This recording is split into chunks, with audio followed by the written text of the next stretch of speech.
Welcome on Speak Your Mind. I'm your host, Shami Lochan Lal, and my guest on Speak Your Mind is the acting CEO of Real Estate Licensing Board, Virisila Tuimanu. Virisila, welcome on the show. Thank you, Shami. So, Virisila, you're the acting CEO of the Real B agency. Tell me the role of the Real Estate Licensing Board. Thank you. There is a board which is called the Real Estate Agents Licensing Board. We have a chairman. We have supposed to have another 3 members in the board, 4 members in the board, but at the moment we have 3 members. So the functions and the roles of the board is to basically grant licenses to real estate agents or to members of the public who want to be real estate agents, and there is sort of a certain requirements that are needed for them to satisfy that. So we have three basic groups of people. We have real estate agents, and then we have salespeople who are actually employees or independent contractors of agents, and then we have branch managers. So the board, basically the role of the board is to grant licenses.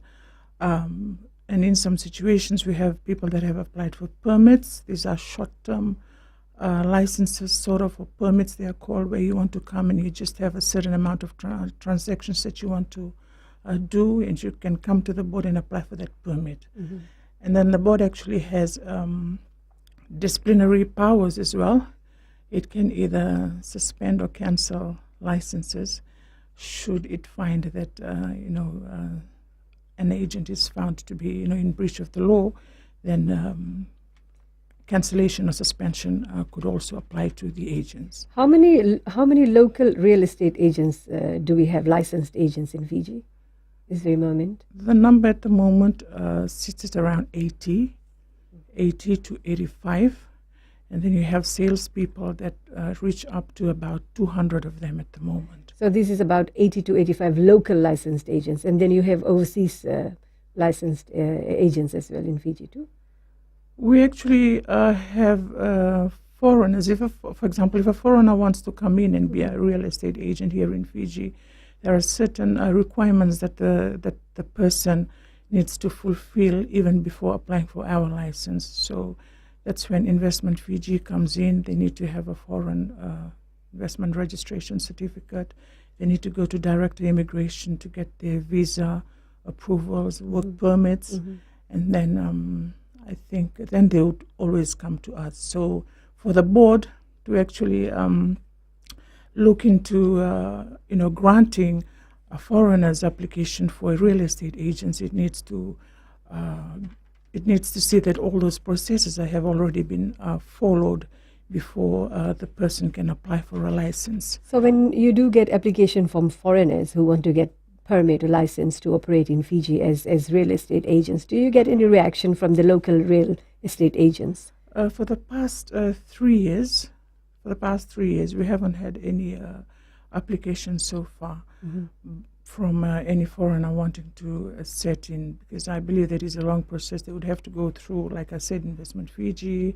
They would hire their lawyers to get everything in order, and then they would come to us. At the moment, we have people that are here that are locals, that have Fiji passport and are operating in Fiji as licensed real estate agents. Virisila, you also mentioned that the Real Estate Licensing Board has the powers to take disciplinary action. Yes. Do you often have to discipline, or the number of cases or real estate agents that you have been disciplining, and for what reasons? My recollection of the past 3 years the board has been in place, there's only been one suspension of a real estate agent that was, I believe, something to do with trust accounts. And we, for the board to cancel is almost the last resort kind of thing. So what we try to do is we try to come to an amicable, situation where we try to encourage them to solve the matters the issues that are before them. But cancellation, I'm not aware of any formal cancellation at the moment, but I know that there has been suspensions done on some agents. So do more people, locals, apply to get license? At the moment, you said you have about 80 to 85 licensed real estate agents. Are there any pending permits as well? Permits. Pending, like as in applications, more people are applying to get into this industry because of the real estate industry is very vibrant at the moment. Sure, yeah. Pending applications, there are no pending applications at the moment because everything has gone to the board so far. But in the event if we receive applications that are probably half filled or some requirements have not been, we cannot put that through to the board unless and until all the papers are in order. Okay. So what is the criteria for a licensing real estate agent? There's a lot of provisions in the law, but basically what for someone to be a real estate agent, you need to be a person who is up to the age of 21. You need to have registered your company, and so many other things are needed. But one of the most important things that the board looks into is out of the last 3 years, before you make that application, you should have actually been involved in real estate activities, real estate work. So predominantly or full-time or part-time, but the board usually, that's the catch. That's where the board actually sees if the person who's applying actually has had experience in the industry. And that basically is one of the places too, the primary places where applications are refused because people do not meet that very important requirement that is stated in the law. Experience, so they are able to provide a good service to the stakeholders, you mean to say? Yeah, if you're looking at the 3 out of 5 years experience requirement, we would need that the applicant would probably provide a listing of all the real estate activities that the person has done. For example, it's probably selling properties or, probably helped in some places to sell properties, those kind of things. If they are documented well, the board actually considers that. Okay, so there is room for more applications too, which RealB might consider if people listening and watching would want to get into this industry. Would you encourage more people to apply, or is there a particular number that you would be stopping at? The body actually doesn't have a certain quota on applicants. If you feel that you are actually wanting to do this work, you've got the experience, and you've actually satisfied all the requirements that is there, you can feel free to apply. Thank you.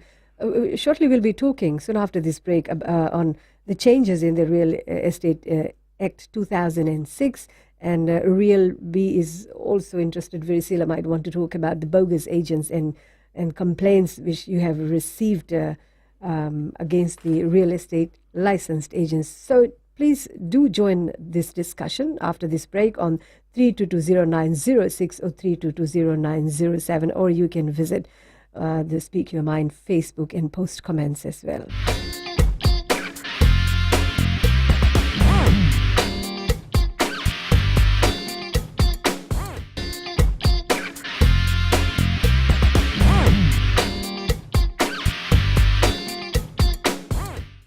Welcome back on Speak Your Mind. My guest is the acting CEO of RealB, Real Estate Agents Licensing Board of Fiji, Virisila. Virisila, let's talk about the Real Estate Act 2006.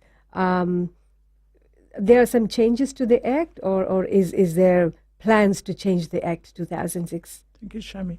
Yeah, the 2006 legislation, which is 12 years old now, has been there for quite a while. So changes have taken place in the market, and there hasn't been any changes done to the Act so far.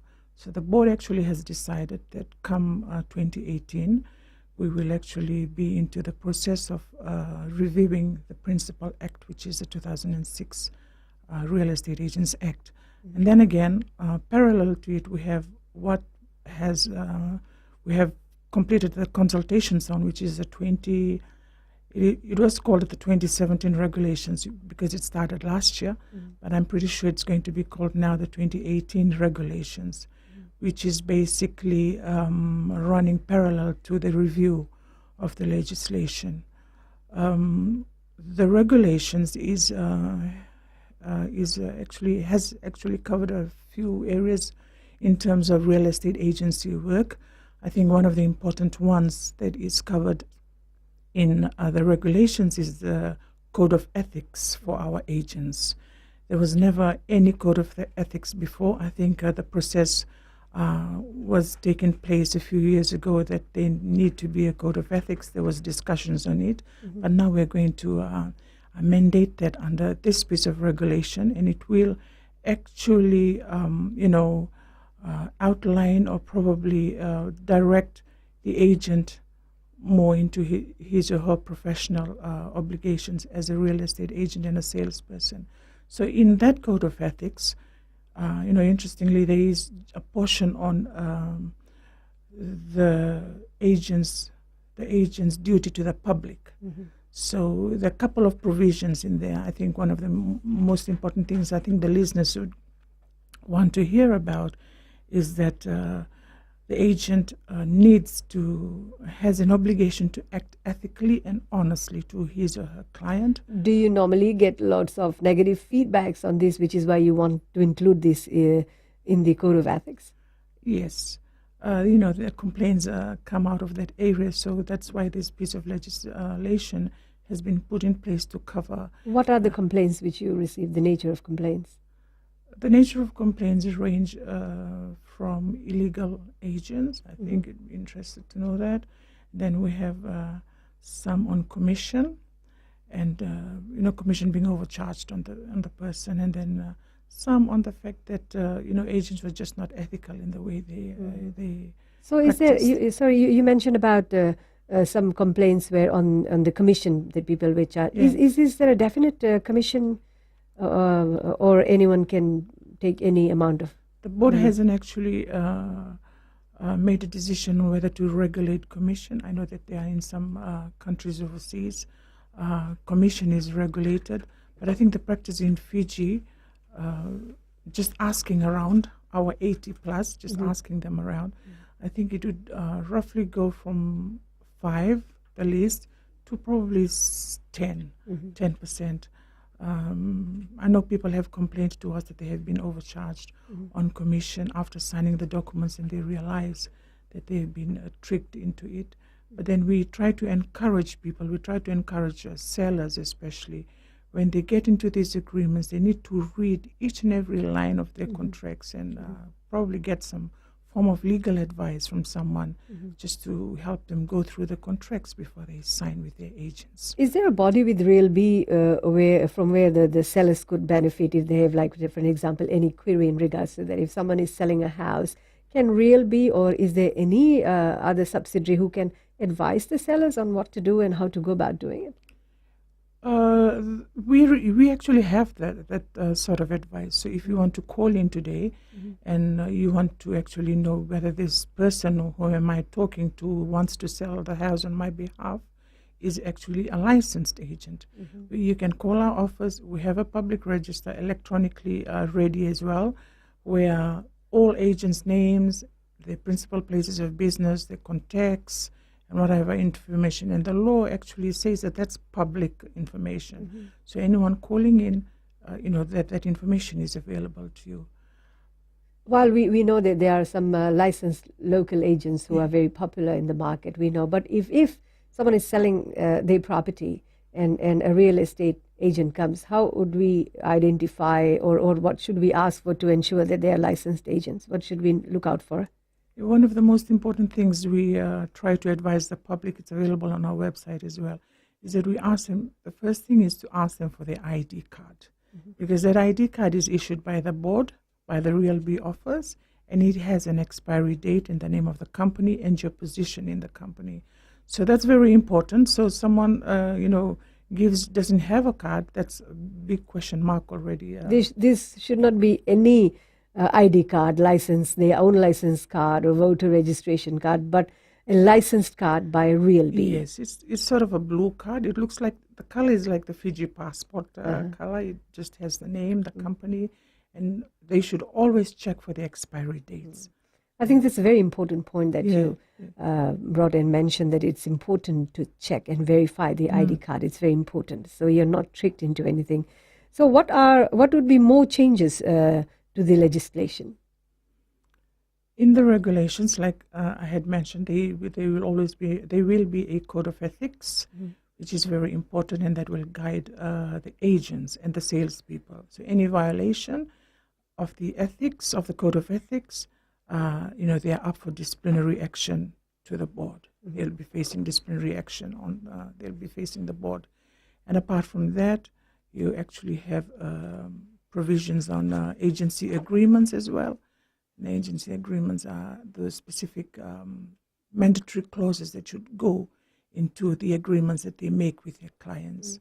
So when anyone does get through the license with Real B, is there a fee that the real estate agents pay to be on board or declared as licensed agents?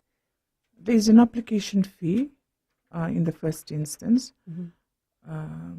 It's a little over $400. I'm not really quite sure what the But there is an amount that yes, we need to. Okay, yes. We'll take another break, and when we come back, we're going to talk about how can the buyers and the sellers benefit. What role does Real B play in there? And if you do have any questions, please join the discussion soon after this break. Call us live on 3220-906 or 3220-907 on Speak Your Mind.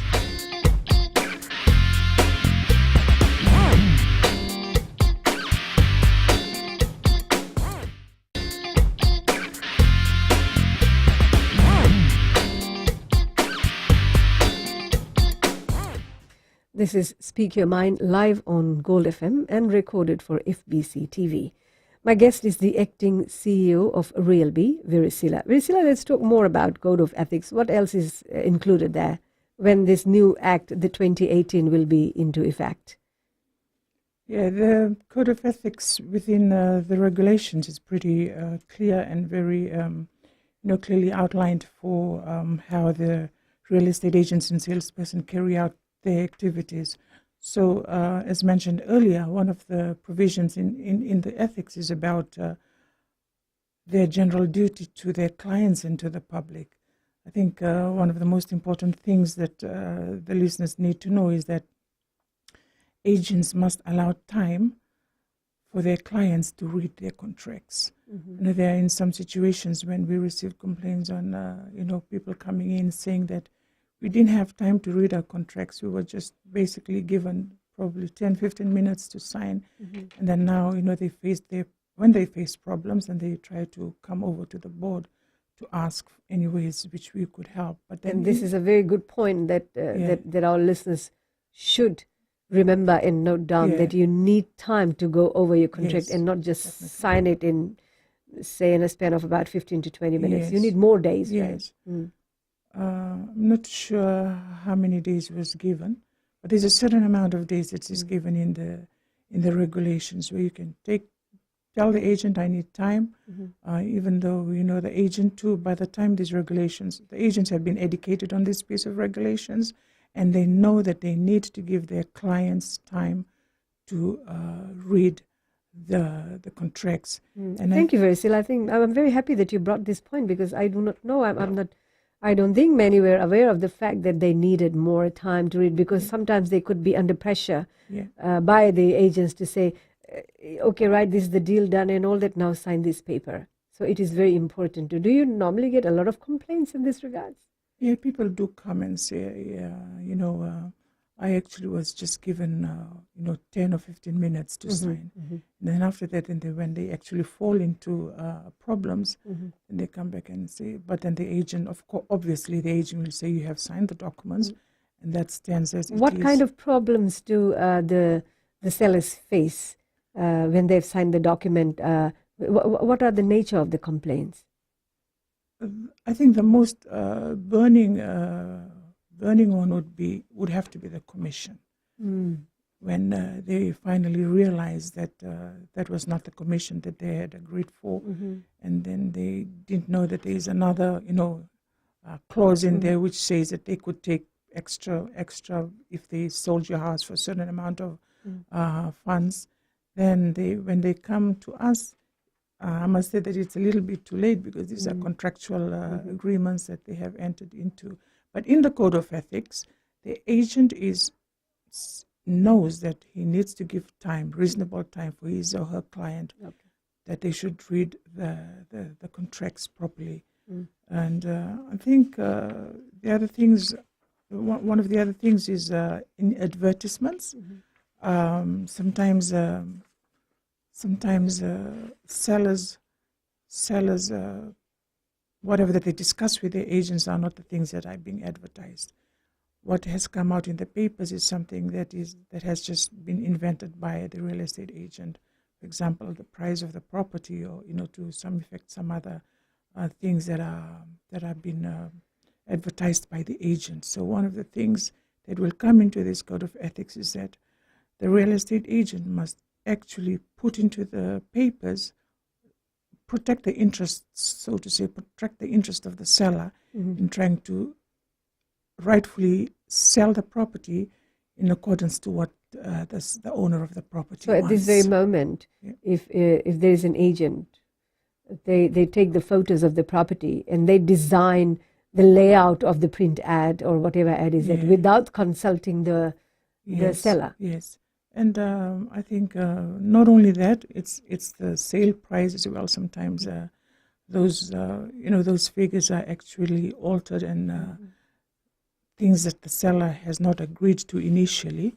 Can the seller at this very moment, though the act has not been, the new act is not out, in the code of ethics, things which you just, something which important which you mentioned, can the seller now, from today, demand that the real estate agent shows him or her the layout of the ad before it goes to any media? Can they demand that? Of course. They can. Course, yeah. They need to do that. They need to be one of the basic important provisions to coming out in this piece of regulations is that you should be on a sort of a daily communication with your client. You need to talk to him or her. You need to get out all the information. At the end of the day, what the agent needs to know is that he is actually pursuing the interests of his client, which is the seller in most cases. So if during this transaction period, if the seller decides to cancel contract or the agreement he signed with the buyer, can he do so? Yes, there are certain provisions as well in that piece of agreement. I think there's some substantial time given. By 3 or 6 months you can cancel or you can renew. All those things are governed in the contract. That's where we actually advise the public. You need to read your contracts, read it out thoroughly before you actually sign on those dotted lines, so to say. So when we look at the price of properties in Fiji, it's skyrocketing. Will you also regulate the price and put it into brackets? Is there a possibility, or it's up to the seller as to what he or she would mark the price on his or her property? Unfortunately, the board doesn't regulate the price that's out there in the market. We regulate the way the agents do their business. I know there's a lot of a lot of people have raised that question. Why can't you regulate the price? In fact, it's determined by what the market does at the moment. But we have the Fiji FCCC, which is where if the members of the public have problems in their rent, in increases in their rent, I believe there is a rent freeze at the moment. Yes. They could always go to FCCC to have that issue addressed. We'll take a break and we'll talk more on regulating prices on properties and as to where do we see this market going, because it's booming at the moment. It's become like a dream now for people to be able to buy properties. And please do call and join the discussion if you have any questions and queries in regards to Real B and the real estates and selling or buying properties. Our number is 3220906 and 3220907 on Gold FM.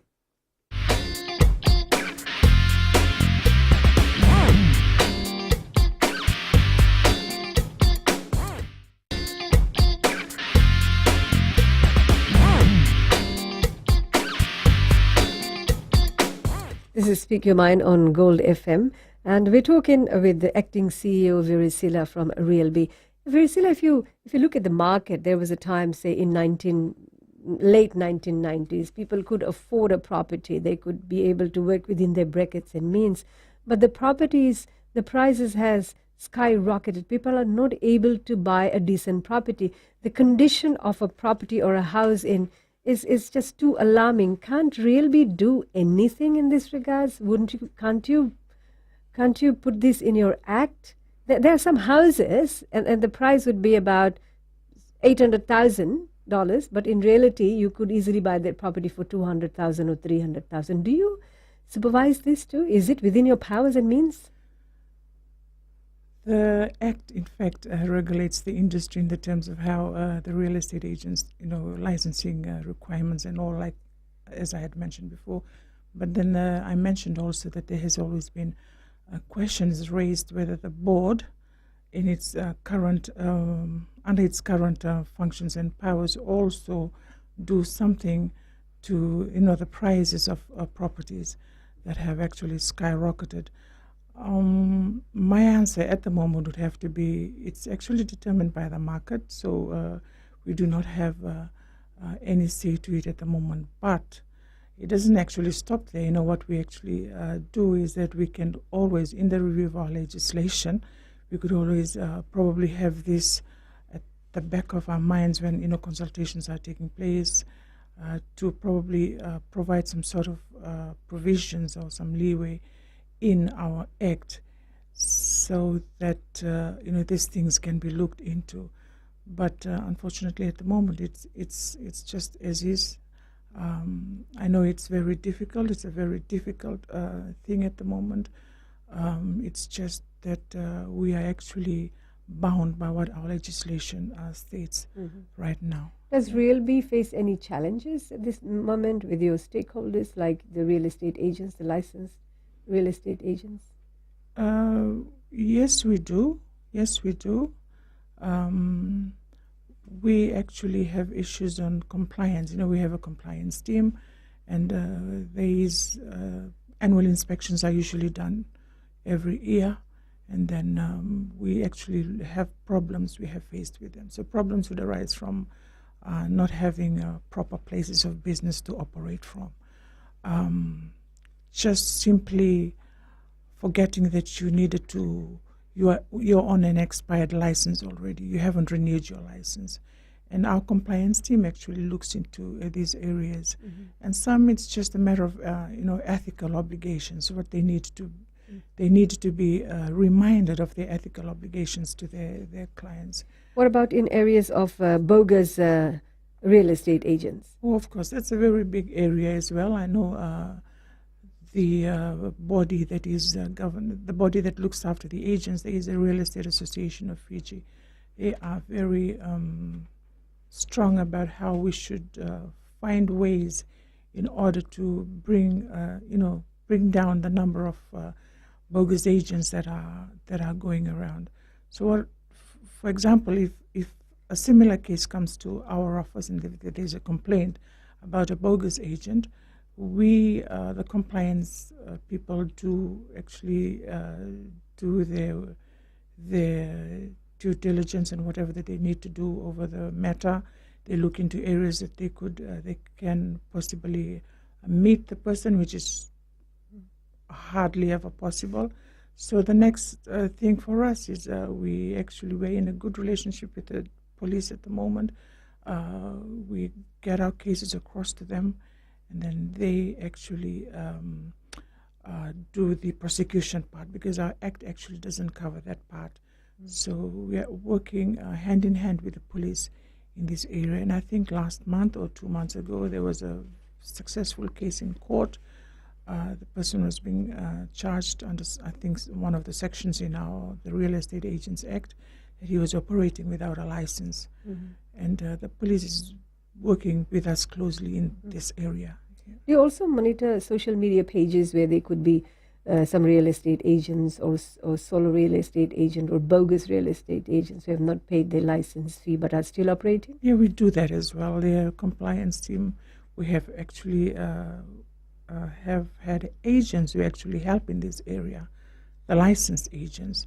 They call in, they say, so and so, you know, you look into this Facebook account, this guy is not an agent, what is he doing?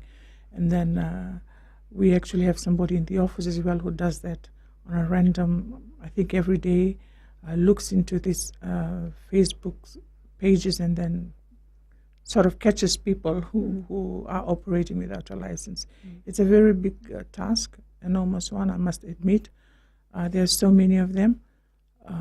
We're working very hard to put in place some sort of stricter guidelines and regulations so that these people can stop. And I think the sellers need to be alert too, because it's important to know whom you're dealing with, and you need to deal with the licensed agents, the people, you know, who are already in the market and have a proven record too. So there is an association called the Real Estate Association. Yeah, Real Estate Association of Fiji. That's a different body altogether from the board. It's a private body. I don't think at the moment that all the licensed real estate agents, which I had just mentioned, about 80 of them, are members. It's a voluntary membership type of association, and they have their own sets of rules and constitution. Now, coming back to the Real Estate Act 2006, you said that you'll be looking at the laws pertaining to that. Will you be working with your other stakeholders or in consultation with them? Yes, we actually have a very good relationship going at the moment with our other stakeholders. So the most important ones for us would have to be, you know, the tax people, FRCS, and then we have FIU, which is the Fiji Intelligence Unit. We have the police, and most importantly, I think our line ministry. We establish a very good relationship with our ministry because they're our policy makers. They're the ones at the end of the day will pass this piece of regulations to to cabinet. And we actually have meetings. We conduct workshops around the country, Savsavu, Nandi, Lotoka, and Suva. We get all our agents together. We get all our stakeholders together. And it's quite a very good educational events for our agents here. Thank you, Verisila. Right after this break, we will come into our last segment on Speak Your Mind.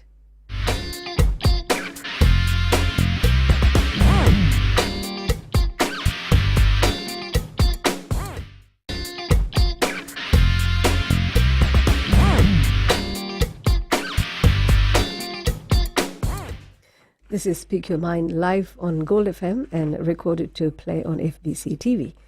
Now, Verisila, we were discussing about the Real Estate Act 2006, and you're currently processing that, talking to your stakeholders. When will this come into effect? The 2006 review of that act actually is still in its, should I say, phase one. Mm-hmm. What actually has gone into near completion stage is the 2018 regulations, mm-hmm. which talks about the Code of Ethics. So two things are sort of running in parallel. Mm-hmm. We've actually started the review of the 2006 Act. We've actually, into the expression of interest, part of it, we're inviting consultants and we're liaising very closely with the ministry mm-hmm. on that one, and that is the general amendment or repeal or whatever that they plan to do over the whole legislation. Mm-hmm. The one that is actually near completion at the moment is the 2018 regulations, which basically covers the businesses that they carry out their general, ethically conducting your business, professional mm-hmm. responsibility provisions, and the Code of Ethics, and so forth. So there are, in fact, two major projects that are going at the moment. One is almost, near completion, which is 2/3 job done. And the other one, which is the one that you had asked, is just about to kickstart mm-hmm. now. Yeah. How do you ensure high standards and professionalism is carried and maintained in the industry? The only possible way to do that is get it into law. You make it mandatory for them, and then any violation, they go up to the board for disciplinary action. That is, before there was already an expectation that real estate agents needed to behave professionally, they needed to act honestly, they needed to do things ethically. But now, I think what the board has seen is that we make this mandatory, we put it down under a code, and then any violation of the code, they would always go up to the board for disciplinary action against them. So you've also been doing some awareness programs. Yes, we have actually been around the major centers, for example, Nandi and in Lutoka, and we've gone up to Savu as well, because there's a couple of agents as well in Savu. So these Talano sessions are aimed at bringing these people together, the agents and their salespeople. We give 1 hour talks on, whatever that we generally expect of them, and then a lot of time is given for them to raise their own issues or questions, should they have one. This is in fact targeted to the industry at the moment, and yes. Are we also getting a lot of buyers from overseas because there are other commercial, industrial, and even islands for sale? Do we get a lot of interest from overseas buyers who are coming to Fiji? If an agent is selling something to that effect, we would not know of that at the moment. Okay. So that process is a different process altogether. But in fact, when they actually submit in their application for renewals, and then we can usually find out what they have been doing for the last 12 months of their So Real B is aware of the movement in the real estate business, and how many properties are sold, and how much money or profit the country is making in this industry. I should say, for example, the 80 agents that we have, the 80 agents, when they apply for their renewals, we ask them of this information. There's a certain requirement that you need to put in your supplementary statement stating how many properties you've sold, the commission that you've obtained, how many VAT, whatever have you paid to the other authorities. So we're trying to get this information, consolidate it together, and make it sort of just an internal sort of reference point for the board. We haven't actually done that at a very big basis. We've just started on a commission database at the moment. Yeah. Which areas are the most hot-selling property areas in Fiji? I think Nandi is one. Yes, I think it's Nandi, and we have core agents in Nandi as well. So when we do our awareness programs, we do not forget Nandi in the list, because we know that that's a very thriving place at the moment. We try to educate the agents. We try to make them aware of their obligations and the things that they should do. Earlier we talked about the skyrocketing price of properties. So if someone wants to ensure that a property is sold at a reasonable price, how much does having your property evaluated, what you call that, there's a costing of price, people, they are valuers, right? Yeah. Registered there. Sure, yeah. Does that somehow affect the price of the house? Or does it then solely become the decision of the seller? I think somewhere along the line, before, even when they start doing this buying and selling process, which the board actually is out of it, there is a requirement that they need to get a valuation of the property. Yes. And then sometimes the valuation is at this amount. Probably the seller is not happy about the way the property is valued at this certain amount, and then he or she thinks that the property should be sold at probably a higher amount. So when that happens, it's pretty difficult, because what they do is, some sellers do is that then they try to shop for agents that are willing to sell the properties at whatever the costs that they want. But at the board level, we cannot really do anything at this stage, because that's pretty contractual. Yes, but I think as we speak, something to keep in mind would be if the buyers start getting the property is valued, or the seller has to get the property valued, and they show it to the buyers. If the buyers keep it to that boundary, kind of, they say, no, this is how much the property is valued at, and this is how much I could pay. Then probably we the people who are buying would be able to control the price. Virisila, what would be your general advice when purchasing and selling properties to public? I think one of the major things that a person would need to know is that you need to engage someone that is a licensed agent. That's point number one. We usually tell them that. And in the process of trying to find out who the person, if the person is licensed or not, you need to ask him or her of his ID card. And at this point, the 80 plus agents that I have been talking about, by now they would have been educated. They know generally what the code of ethics is all about. So we try to educate them on an annual basis.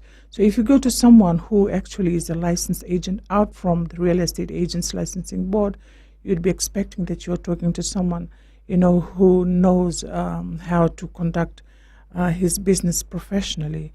Trustworthy. Yeah, trustworthy, and integrity, and being honest about all the transactions. But then at times we actually have complaints, and then we are wanting to tell people, we advise people, if you actually have a complaint, you come before signing those papers. You take we have our website, we have our Facebook page as well. You could always type in your questions before you engage into doing a business with a real estate agent. There's so many things you could do. And sometimes people just call the office and say, I have so-and-so, and it's a person that's licensed. Is he a trustworthy person? Can you recommend? Sometimes they say, can you recommend an agent for us? We don't do recommendations, but we actually offer names of people that we know who are in the listings. Yes. They're approved and the licensed one who are. The valid ones, the ones that have valid licenses. We never recommend people that have license that have expired or cancelled. We try to recommend the ones that are practicing right now in the industry.